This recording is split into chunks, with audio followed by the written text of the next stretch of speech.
Mauricio, and thanks to the organizers and thanks to the audience for your interest in my topic. I'm here to talk about natural gas in the off-highway sector. I've obviously borrowed a picture right there in the middle from some of Deep's product there. I think that picture was actually in your presentation, wasn't it? I'll follow this agenda. I'll talk about the developments in natural gas engine technology in the off-highway sector, and then talk about challenges and benefits of using alternative fuels, and then finish up with how we can increase the adoption rate of these technologies in the market. So one big difference between the things that Ivan talked about and some of the things that I'll talk about, and really the primary reason why I'll be talking primarily about dual fuel and he talked primarily about SI is, all of the equipment you see here is multi-million-dollar equipment. Well, the engine in the middle isn't, but the frac trailer that it goes on would certainly go over that level. And so when you look at that kind of investment, then the total cost of ownership of that equipment becomes so much more important. And really the applications that you look at from the standpoint of Caterpillar equipment where people would be looking to switch to gas are going to be the applications where the most fuel is used. So oil and gas, mining, marine, and rail. And those are the applications Caterpillar is selling into that have those very high fuel burns and the most opportunity to reduce the total cost of ownership. So that's really going to be a driver to the industry, this price of LNG or CNG to the price of diesel fuel, which is low now, but in a few slides I'll talk about how in many applications it makes sense even now. And yesterday we heard from Thomas in the afternoon section that a lot of the on-highway applications and the technology decisions being driven there are being driven by the government. Subsidies will get people to buy what the government thinks is the right technology for them. That's not really going on in the off-highway space, and so when you look at what the customers are asking for in the off-highway space, it really is driven by the efficiency and the best total cost of ownership for those pieces of equipment.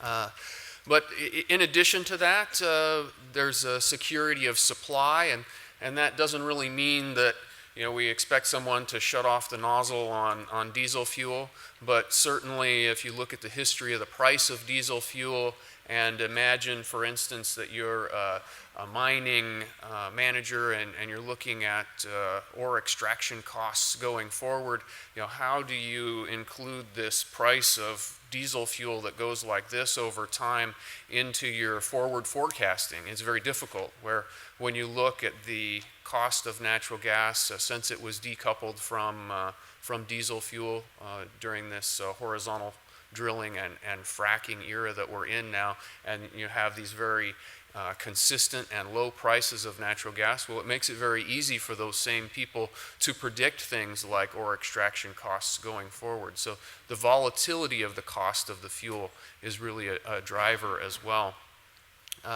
There's environmental advantages. I haven't hit on those.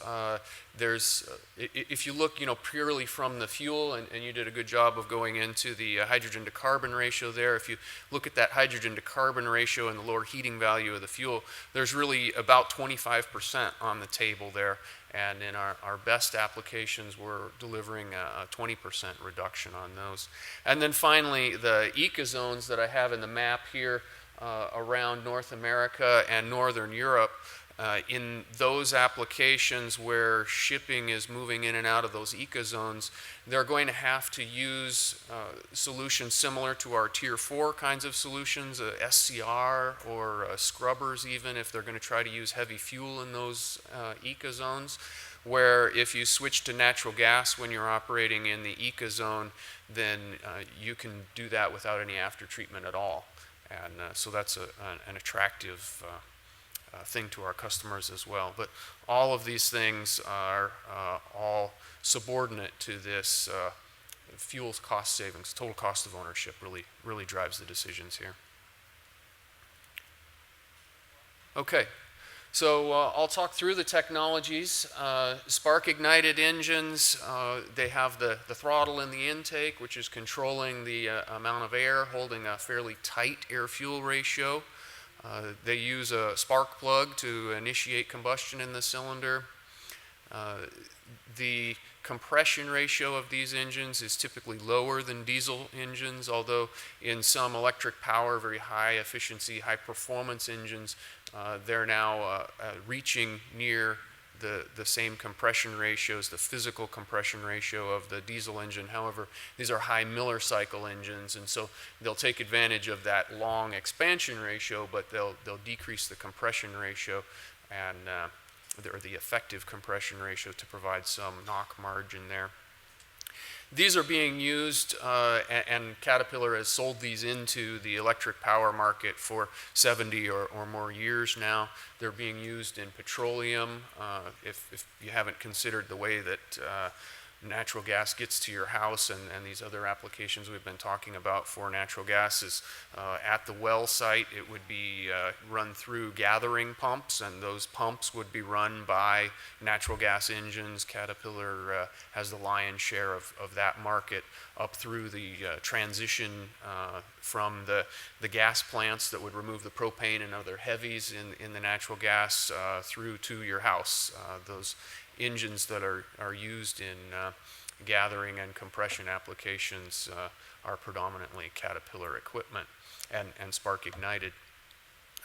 It's beginning to see a little use in marine, these SI engines, and in on-highway trucks as well. I know the topic here is off-highway, but certainly with the incentives and some of the technology being driven on-highway, it is important for us to keep an eye on what's going on there. And then finally, the after-treatment used here in North America. So this is going to be highly regulated markets. Some lean burn engines are able to meet emission levels without any after-treatment at all, which of course is attractive both from a first cost and a total cost of ownership, because you don't have to maintain that equipment then. In non-attainment zones, people would use SCR with the lean burn engines, and then in both the attainment and non-attainment zones for stoichiometric engines, people would use three-way catalysts, as Ivan pointed out. Then moving to the diesel technologies, or compression ignition technologies. The kind of no-brainer one in the middle is dual fuel, where you start putting just a bit of natural gas into the intake of the engine. This can be mixed well upstream, perhaps at the inlet of the turbocharger, so it's all low pressure, and the infrastructure is simple for that, no additional pumps involved. Or for a higher level of precision, as you'll see in some of the slides coming up, you can do port injection and do cylinder balancing and lots of other fancy technologies there. The amount of diesel and the amount of gas is varied according to the operating parameters of the engine and the gas quality.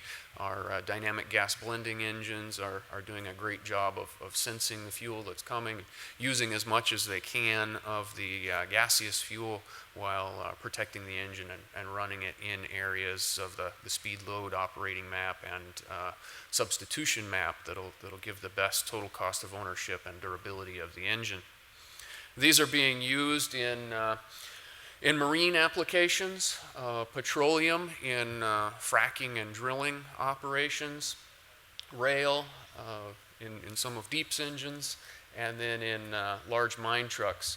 And the after-treatment here in the simplest cases would be just an oxidation catalyst, or could be an oxidation catalyst with SCR, or if in diesel mode, and remember these dual fuel engines can still operate in full diesel, which is important for a lot of customers that are still concerned about fuel infrastructure, or in places where you know that the perhaps locomotive, it might not have urea in a place, but if you have a dual fuel locomotive, it might not have gas in that area either. So it's important for flexibility, especially as we're transitioning to gas as a fuel, that a lot of these machines can retain their full diesel backup. And so in those cases where it's required to have a DPF for that full diesel capability, then that type of after treatment would be required. So there's a additional step that you can do with dual fuel engines, which is really the most technologically intensive of these dual fuel applications, and it's micropilot. And it's really kind of a shift back toward the spark ignited engine, where now you've added a second injector, and this is a micropilot injector capable of injecting just very tiny amounts of diesel fuel to provide that ignition source instead of a spark plug. But now you retain the full diesel capability because you can switch back to your main diesel injector, and these can provide much higher substitution, but the operating system on these engines, of course, would require at least compressor bypass and a wastegate, or perhaps even additionally a throttle. So these become very complicated engine control systems.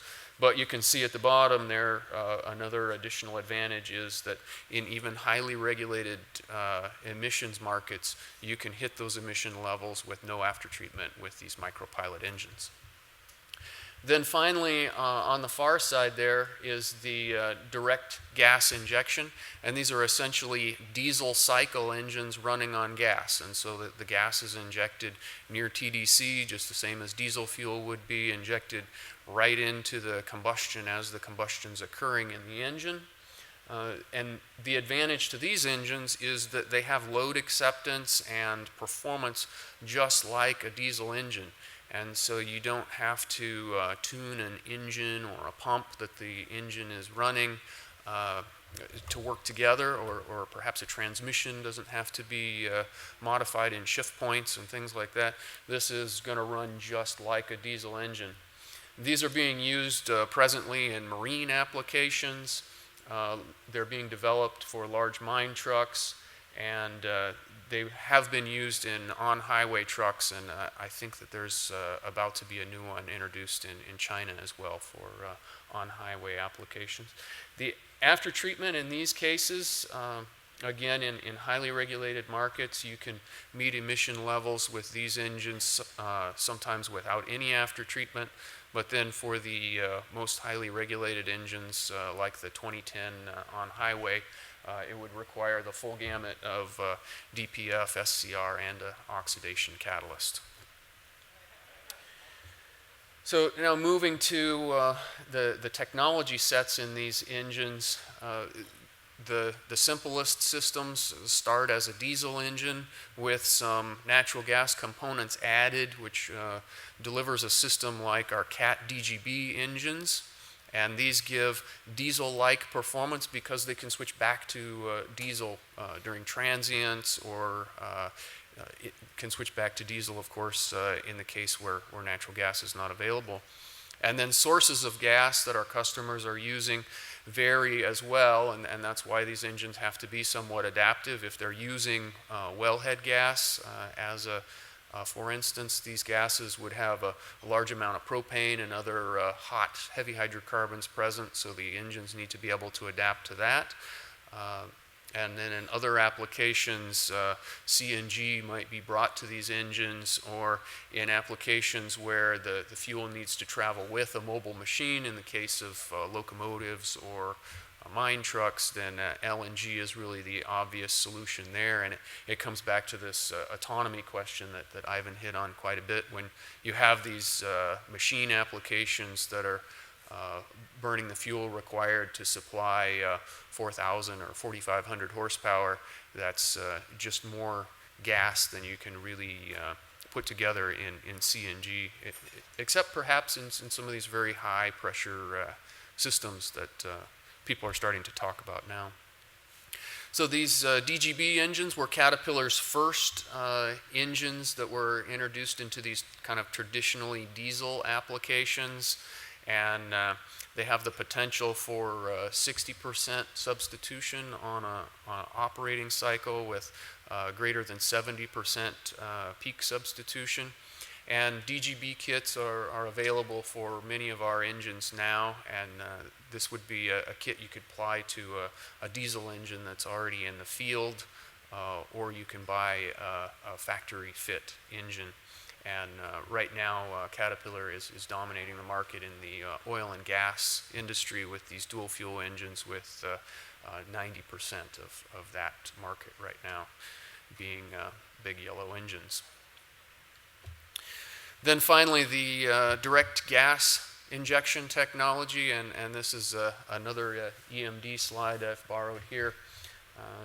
This one is the one where we're injecting the fuel directly into the cylinder, and you can see that really the main change here from our traditional diesel engine is just the injector itself, and we've replaced the diesel-only injector with this injector capable of injecting a tiny amount of diesel followed by a significant amount of gas, and we can offer a 90% substitution of diesel over a drive cycle.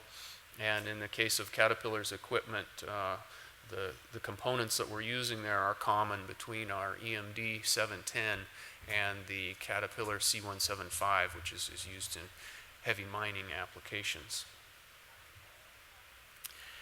Then finally, the high-tech solution I talked about earlier, the micropilot solutions, those are being used at Caterpillar in our marine applications. This is a MAK engine built at our Kiel facility in northern Germany.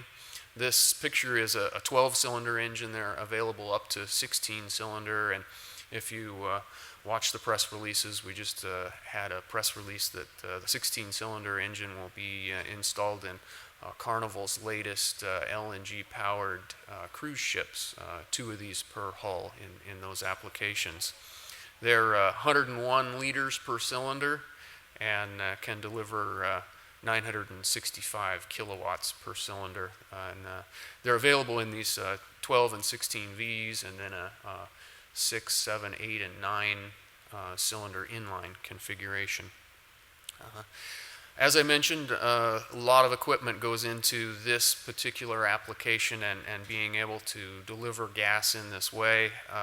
In addition to that, though, there is this diesel injector that allows the engine to run in full diesel capability with either heavy fuel oil or medium diesel oil.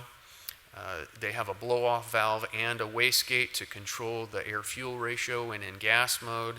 They have cylinder pressure monitoring to be able to balance cylinders from cylinder to cylinder, as well as operate very close to the knock margin by looking at cylinder pressure and doing diagnostics on the combustion on the fly, similar to the same diagnostics we would use in a laboratory during development of these engines. When these engines are running in the field, they have that same level of technology now.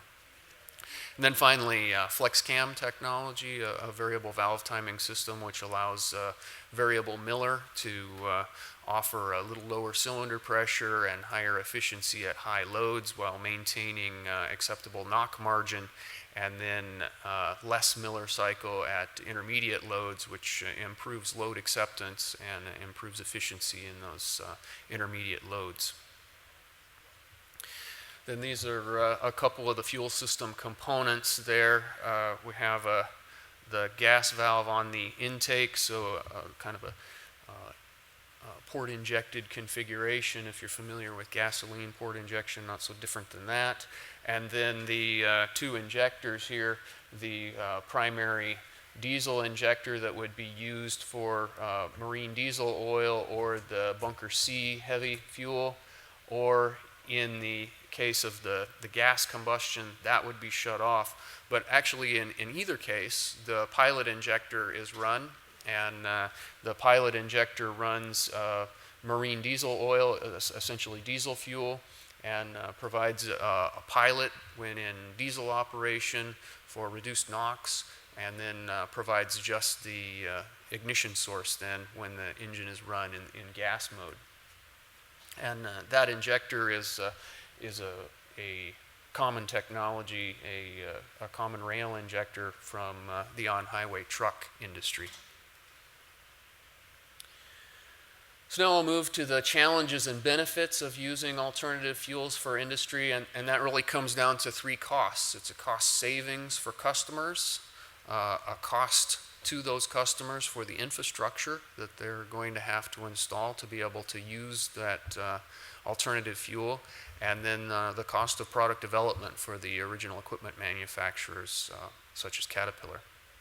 And this picture is a couple of BNSF locomotives, SD70s, running the two-stroke 710 engine, which Deep just told us we can hit Tier 4 with that in the diesel configuration. I think that's a pretty remarkable achievement to have a two-stroke Tier 4 engine. But these are Tier 3 locomotives running LNG, and that tender in the middle is the source of LNG for the two locomotives running there. So starting with the customer value, this is a simplified model that I put together just to give you an idea of how this looks for a customer. And the assumptions that I made here are that we'd be liquefying the fuel on site, so delivering via pipeline the natural gas and liquefying on site. Diesel trucks will be used if the LNG trucks are not available, and so the mining operation is going to occur whether it's diesel or natural gas. Assuming 50 of our largest 400-ton mine trucks, and that the energy consumption rate of those would be the same whether they're using the gas or diesel, and that they're going to operate those trucks 7,000 hours a year. Assuming a 10-year project, zero salvage value at the end of 10 years and no depreciation, and that the energy to operate the LNG infrastructure other than the liquefaction plant is insignificant. Of course, the liquefaction plant is significant, and I've included that down here, this 17% that I have in here of extra gas that I'm going to be buying for each diesel equivalent gallon. That's baked into my 60 cents there. And then the $2.50 diesel is a $2 rack price plus 50 cents to deliver it to the mine site. I have my $25 million liquefaction plant in here, and significant additional infrastructure here, and also shown on our pie chart here. So cost of the trucks and then cost of the infrastructure here all adds up to almost $160 million, which sounds like a huge number, but when you think about the trucks themselves at this mine site are going to be about a $500 million investment. This $160 million kind of fits right in with the rest of the investment that's going on at that mine site.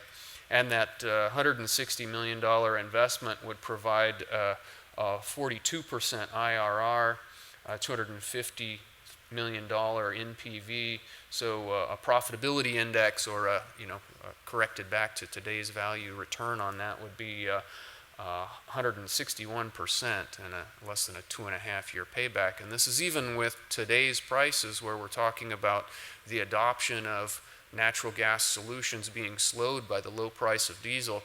Imagine what these numbers are going to do when we get our $4 diesel back. And some of us are hoping that doesn't happen, but I think we can all expect it to happen. It may happen for a day or it may happen for 10 years, but we know that the price of diesel fuel is going to continue to fluctuate as it has in the past. So that infrastructure that we talked about, there's a lot of decisions there that a customer needs to make, and the decisions that I have here are really from a mining perspective, but you can imagine rail customers or petroleum customers making the same kind of decisions here. You can either truck in the natural gas and use it right out of the refueling trailer on site. That would be the highest cost gas, of course, because you're probably renting that trailer, and but it's the most convenient, and certainly the right way to do a first product introduction. If you only have one or two trucks and you're trying them out, that's the way you're going to go. But then as you adopt more technology, you're going to see people putting in storage at the mine site and then delivering the fuel perhaps via truck to the on-site storage. then moving to liquefaction on site of pipeline delivered fuel, as in my economic example in the previous slide. And then finally on the far side, similar to Ivan's farmers that have their natural gas sourced right there at the farm, there's some mining customers, coal mining customers in particular, that will be able to frack their coal beds ahead of the mining operation and extract methane from that coal and produce methane right on site, liquefy on site, and use that fuel. So clearly the highest estimated investment to go that way, but the lowest cost of fuel. That fuel is essentially free. Or really, if you look at the opportunity cost, you could put it in a pipeline and ship it out. So there's, the further you dig on those economic analyses, of course, the more complex they always become. But there's certainly customers that are going to look at that, and it comes back to that security of supply as well. And there's a lot of mining done in parts of the world where you have to worry about your fuel deliveries being interrupted by militants and things like that. Certainly, if you're producing your gas on site, then you don't have to worry about that sort of thing.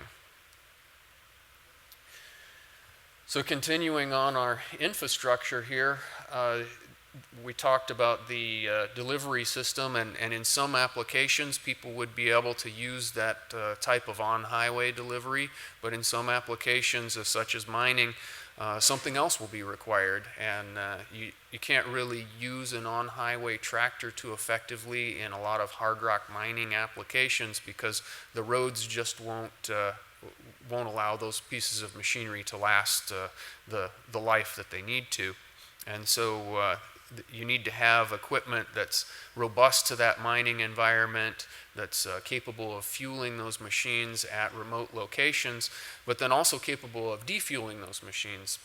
So in the case of LNG, where that fuel is always saturated in the tank and boiling in there, if you're using it every 12 hours, which happens to be our target with many of these mining applications, which is half a day, similar to Ivan's half-day operation of his ag equipment. If you take that equipment then in for a long-term service, like swinging a new engine in, which is going to happen 3 or 4 times during the life of a truck, the engines last 20,000 hours, and the trucks often go 80,000 hours. So there's going to be a lot of planned maintenance like that, major maintenance. You need to take that fuel out of the truck, and this refueler, which was designed by Wabash, Wabash Manufacturing Equipment, can do that. It's built on a piece of CAT equipment. By the way, CAT has this OEM solutions group that'll sell you a chunk of CAT equipment. So if you just want the cab and running gear of an articulated truck and want to put whatever you'd like on the back of it, and in the case here Wabash put on the refueling infrastructure, then you can have a piece of CAT equipment that has warranty on all the other components, and you just add what you need to. Works out great for customers as well as these smaller manufacturers. So then the final cost here is the cost of the OEMs going from modeling these kinds of combustion systems through component development to single-cylinder combustion development through multi-cylinder performance development, and then finally the machines and the operation of those first prototype machines, and bringing things back like safe operation with rollover protective structures being beefed up, braking and steering, being able to take the additional weight of the equipment that's on them. And by the way, that's some of the things you don't see the people offering these aftermarket solutions talking about much. They're not really looking into these systems in that way. But if you do this right, it's a huge investment, but it results in world-class performance, reliability, durability, and serviceability of these machines. Then finally, I'll wrap up with how natural gas can be advanced within the market. And I had a group of students from the MIT Sloan School of Business actually come and spend some time with me on this very point. And they came up with this chart at the bottom here where you really have to get through R&D and the technology development and then move through your proving grounds development. And I think Ivan told a very similar story, that he's kind of at this point here between the first machines going to customers and the first machines at proving grounds, perhaps even in that customer space now. And that's really the right place to wait while you're waiting for the market to put you either at a place where the delta between oil and natural gas makes it compelling for customers, the availability of LNG supply and infrastructure is at a place where customers are comfortable with it, or the value of the environmental benefits is going to drive the adaptation of this technology. However, there is a customer education component that needs to come with this too. And as a for instance here, there's warm LNG, which is used in machines that are using the vapor pressure of the LNG to drive the LNG out of the tank. There's no pump driving those systems, so you need a different temperature of LNG than the machines such as locomotives and mine trucks that'll have pumps that pump the natural gas out of those tanks, in which case you want the coldest LNG possible, which is going to prevent pump cavitation and also provide the longest hold time of that fuel in those applications. And also the cooler LNG is more dense, and so you'd want to use that cold LNG to take advantage of the additional operating hours you can get with the higher density fuel. And then finally, understanding the combustion chemistry is important. There's a methane number, which is the measure of knock resistance of natural gas fuels, and it's important to understand that that needs to match the equipment that you have. Certainly there's engines like those natural gas gathering engines we were talking about earlier that need to run on that wellhead fuel, and Caterpillar has engines that'll run on things clear down to pure propane, so very hot fuels. But then there's also high performance engines that are going to require an 80 methane number fuel. And an important thing for customers to understand here is that the methane number is not the percentage of methane in the fuel anymore, that the octane number is the amount of octane that's in gasoline, right? You could have a mixture of gasoline molecules making up your gasoline that puts you at an 87 octane that may not have any iso or normal octane in it at all, right? It's just a measure of the anti-knock properties of that fuel, and the methane number is the same. Unfortunately, there's also multiple methane numbers. I have the Southwest Research number plotted here, and the CAT methane number plotted here as a function of LNG samples from around the world.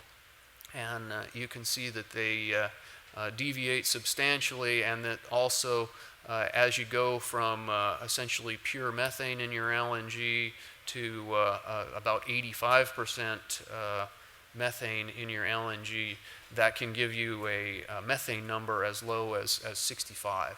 And so it's important to know what the methane number of your fuel is, and talk about the fuel supplier, or talk with the fuel supplier about what you really need for your equipment. So with that, I'm ready to take some questions and return to our interaction.